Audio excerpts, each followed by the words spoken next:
দেখতে পাচ্ছেন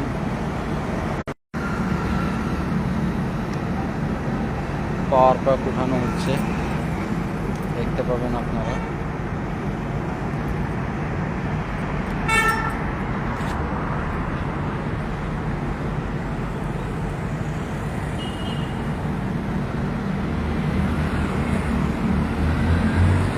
জায়গাটা খুব ভালো জায়গা, সাইডের যেটা লোকেশন খুব সুন্দর একটা পরিবেশ। এই যে দেখতে পাচ্ছেন পাওয়ার পাক উঠানো হয়ে গেছে ট্র্যাক্টর থেকে। এখানে ওয়াচম্যান পাওয়া যায় না, তার জন্য ডেলি রুমে নিয়ে যাওয়া হয় ট্র্যাক্টরের সাহায্যে, আবার সকালে নিয়ে আসা হয়, আবার সন্ধ্যায় লোড করে আবার রুমে।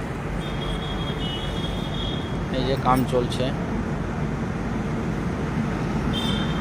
এগুলো কাম দূর থেকে দেখতে ভয়ও মনে হয় আর ভারীও মনে হয়, কিন্তু প্র্যাকটিক্যালে সাইডে যখন আসবে তখন কিছুই না, সব কাজ থেকে মানে ভালো মনে হবে।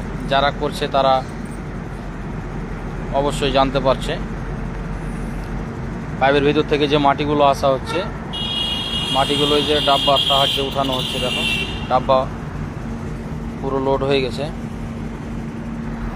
পাওয়ার পাকটা রেখে আবার মাটি উঠানো হবে। আপনারা দেখতে থাকুন। আর আরেকটা কথা, বিভিন্ন জায়গাতে আরও আমাদের দেশের ভাইয়েরা অনেক কাজকর্ম করছে, তো এই লাইভটাকে বেশি বেশি করে শেয়ার করো, যেন যে কোনো জায়গাতে আমার লেবার ভাইয়েরা যেন এই সুবিধাগুলো পায়, তাদের যেন কষ্টটা কম হয়। ধন্যবাদ, ভালো থাকবেন।